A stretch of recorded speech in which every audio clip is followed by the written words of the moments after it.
आइए सभी लोग माता रानी से प्रार्थना करते हैं। सर्वमंगल मांगल्ये शिवे सर्वार्थ साधिके शरण्ये त्र्यंबके गौरी नारायणी नमोस्तुते।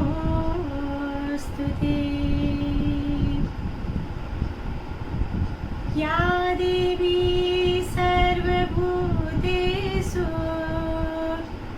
शक्तिरूपेण संस्थिता नमस्तस्यै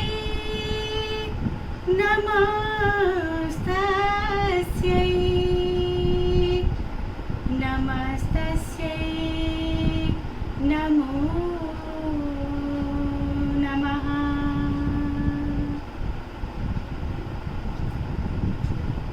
तो नित्य प्रति सुबह और शाम अगर हम अपना ये नियम बना लें कि हे परमात्मा सभी सुखी हो, सभी निरोगी हो, सबका कल्याण हो,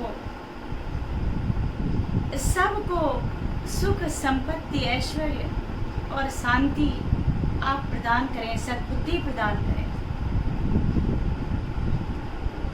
अभी कुछ दिन पहले एक भाई साहब का मैसेज आया था और वो बता रहे थे कि दीदी जी हमें आपसे कुछ पूछना है। तो मैंने कहा पूछिए, अगर मुझे समझ में आएगा, जितना मुझे समझ में आएगा मैं उतना आपको बताऊंगी।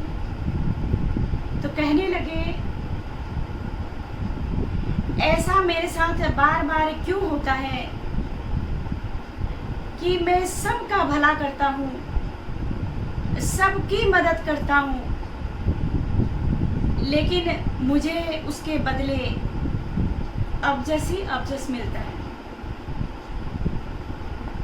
कभी कोई ये नहीं कहता कि आपने बहुत अच्छा किया। मैंने कहा प्रश्न तो आपका बहुत अच्छा है, इस बात से तो प्रत्येक मनुष्य परेशान है। ये तो घर घर की कहानी है। हर घर के अंदर, हर समाज के अंदर, देश के अंदर सारे लोगों का कहना यही है कि हम सबका भला करते हैं, फिर हमें भलाई के बदले बुराई क्यों मिलती है। और यहाँ तक कि लोग कह देते हैं कि हम नहीं मानते कि भगवान नाम की भी कोई चीज होती होगी, क्योंकि हमने पूरा जीवन अच्छा किया, बदले में हमें क्या मिला? वही कंकड़, वही पत्थर, वही दुख, वही गालियां, वही बुराई, वही अपजस। देखो ये समझ करके अगर हम भलाई करना छोड़ दें तो फिर भगवान ने हमें इंसान बना करके बहुत बड़ी भूल कर दी। क्योंकि नदी अपने आप अपने पानी को नहीं पीती, वृक्ष अपने आप अपने फलों को नहीं खाता। इसी प्रकार वृक्ष कबहू नहीं फल बखे, नदी न संसे नीर, परमारथ के कारणे साधु ने धरा शरीर। एक सज्जन व्यक्ति जो होते हैं, भगवान मनुष्य का चोला, मानव चोला तो सभी को देते हैं, लेकिन सारे मनुष्यों में, सारे मानवों में कोई महामानव होते हैं, कोई सज्जन होते हैं। जो सज्जन हमेशा भला ही करते हैं। वो आते ही इसलिए हैं दुनिया में, उनका जन्म ही इसलिए होता है संसार में ताकि वो दूसरे का भला कर सके। जैसे आप लोगों ने देखा होगा, जब हम कहीं जाते हैं, बगीचे में जाते हैं कोई, तो वहां पर दो तरह के वृक्ष होते हैं। एक वृक्ष होता है, एक पेड़ जो होता है वह पूरे फल से, पत्तों से, फूल से लदा हुआ होता है, जो देखने से भी आनंदित कर देता है, सबको अच्छा लगता है। और दूसरी तरफ एक दूसरा पेड़ होता है, उस पेड़ में न पत्ते होते हैं, न फल होते हैं, न फूल होते हैं, वो सिर्फ और सिर्फ खाली ठूंठ होता है। मैंने उन भाई साहब को बोला कि आप इन दोनों वृक्षों में से कौन सा वृक्ष बनना पसंद करोगे? तो उन्होंने बिना सोचे समझे तुरंत मुझे उत्तर दिया कि मैं फल, फूल और पत्ते वाला वृक्ष बनना पसंद करूंगा, ठूंठ बनना मैं पसंद नहीं करता। तो फिर मैंने कहा, जब आप फूल, पत्ते, फल वाला वृक्ष बनना चाहते हो, पेड़ बनना चाहते हो, तो फिर आप बुराई के लिए, अपजस के लिए, पत्थर खाने के लिए तैयार रहो और या फिर ठूंठ बन जाओ। क्योंकि आपने देखा होगा कि पक्षी भी उसी डाल पर बैठता है जिसमें पत्ते होते हैं, जिसमें फल फूल होता है, वह भी ठूंठ में नहीं बैठता। और एक पागल आदमी भी, उसको इतना पता लगता है, वह भी छाया में बैठता है, किसी पत्ते वाले पेड़ के नीचे बैठता है जो छाया देता है। अगर फल और फूल न दे, सिर्फ छाया भी देता है, तो भी लोग उसके नीचे बैठ जाते हैं। क्योंकि जो माता पिता, जो दादा दादी, जो सास ससुर, जो घर के बड़े लोग होते हैं, वो हमारे जीवन को सींच करके हमें इस काबिल बना देते हैं कि फल फूल पत्ते सब लगे, मेरा बच्चा फले फूले, सबको छाया दे, सबको सुख दे, सबको शांति दे, सबको खुशी दे। ऐसे पाल पोस करके बड़ा करते हैं। और जब वो वृद्ध हो जाते हैं, वृद्ध होने के बाद बहुत सारे घरों के लोग ऐसे भी होते हैं जिनकी मानसिक स्थिति ऐसी होती है कि वो बड़े बुजुर्गों को भार समझते हैं, लेकिन वो भूल जाते हैं कि आज हमारे जीवन में जो ये मधुवन खिला हुआ है, ये सब इन्हीं के आशीर्वाद का फल है। तो बड़े बुजुर्ग हमारे आंगन में अगर वो बैठे रहते हैं तो वो हमें छाया देते हैं। बड़े खुशनसीब हैं वे लोग जिनके जीवन में उनके माता पिता, उनके सास ससुर, उनके दादा दादी, उनके नाना नानी उनको मिले हुए हैं। वो लोग बहुत ही भाग्यशाली लोग हैं, ऐसा मेरा मानना है। तो मैं बता रही थी आपको कि जो वो वृक्ष है, जो पेड़ है, तो सूखे ठूंठ में एक पक्षी भी नहीं बैठता, क्योंकि वहां से किसी को कोई कामना नहीं होती है, क्योंकि वहां से कुछ मिलेगा ही नहीं, तो लोग उसके नजदीक भी नहीं जाते। और आपने देखा होगा कि हमेशा जिस पेड़ में फल लगे हुए होते हैं, पत्थर भी उसी पेड़ पर मारे जाते हैं। तो दो ही चीज है, या ठूंठ बन जाओ और या पत्ते फल फूल वाला पेड़ बन जाओ। तो कहने का तात्पर्य, भरत जी को भगवान राम के वनवास के टाइम में उनके गुरु महाराज जी वशिष्ठ जी समझाते हैं कि हे भरत, भावी बड़ी प्रबल है।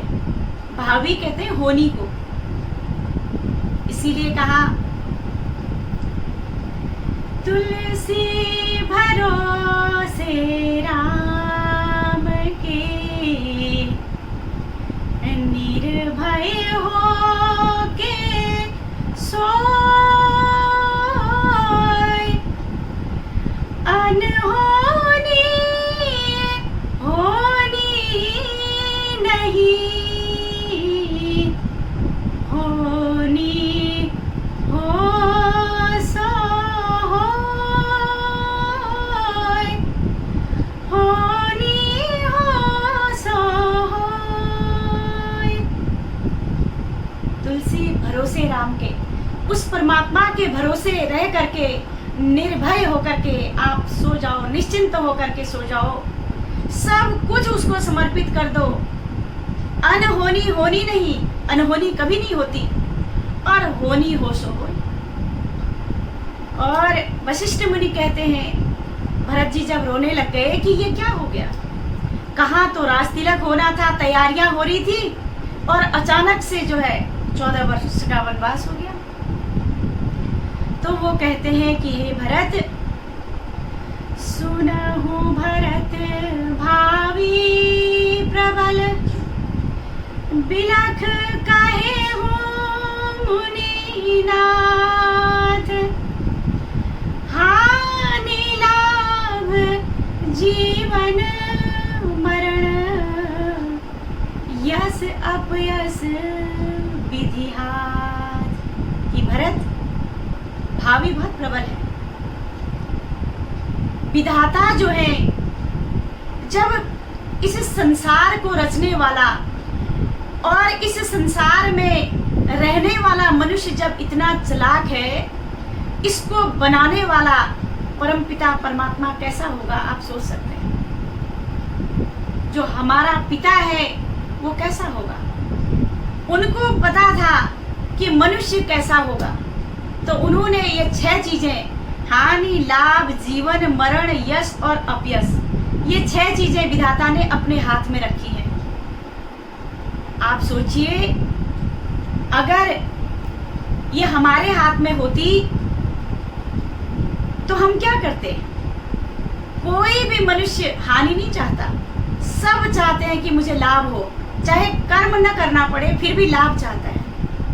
हानि लाभ जीवन मरण, एक कोढ़ी व्यक्ति भी मरना नहीं चाहता, कितना ही बीमार व्यक्ति हो वो मरना नहीं चाहता, उसको भी जीवन चाहिए, क्योंकि जीवन से सबको प्रेम है।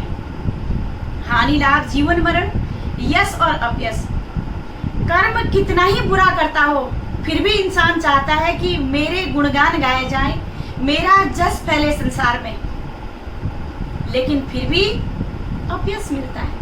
हानि लाभ जीवन मरण यश अपयश विधि हाथ, विधाता अपने पास ये 6 चीजें रखते हैं। इसीलिए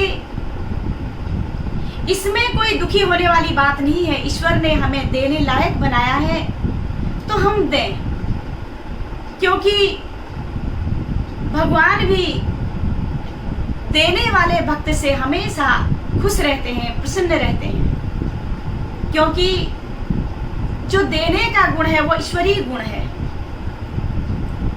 इसीलिए यही कहते हैं कि सारे प्रश्नों के हल नहीं होते, सारे प्रश्नों के हल नहीं होते, हर समय सुख के पल नहीं होते। मुझको पत्थर दिखा के क्या लोगे, सूखे पेड़ों पर फल नहीं होते। इसीलिए कहा गया, कर गरीबों का भला और बेनसीबों पर रहम, सेवा में भगवान मिलते, दरस पाना सीख ले। इसलिए सेवा में परमात्मा की प्राप्ति होती है। आप इतिहास उठा के देखोगे, जिसने भी सेवा की आज उन्हीं का इतिहास के पन्नों में नाम है, शास्त्रों में उनका नाम है।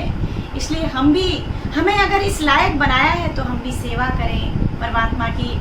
और वो भाई साहब को बहुत बहुत धन्यवाद, उन्होंने मुझसे बहुत ही अच्छा प्रश्न पूछा और मुझे भी बहुत अच्छा लगा। इसीलिए इसकी चिंता न करें कि हमें कौन बुरा कह रहा है, क्योंकि एक जो सज्जन होता है वो दूसरे का भला करके आनंदित हो जाता है। इसलिए ये जीवन मिला है आनंदित होने के लिए, सुखी होने के लिए। तो आज के लिए इतना ही। आप सभी लोगों को मेरा प्रणाम। Like, subscribe and press the bell icon.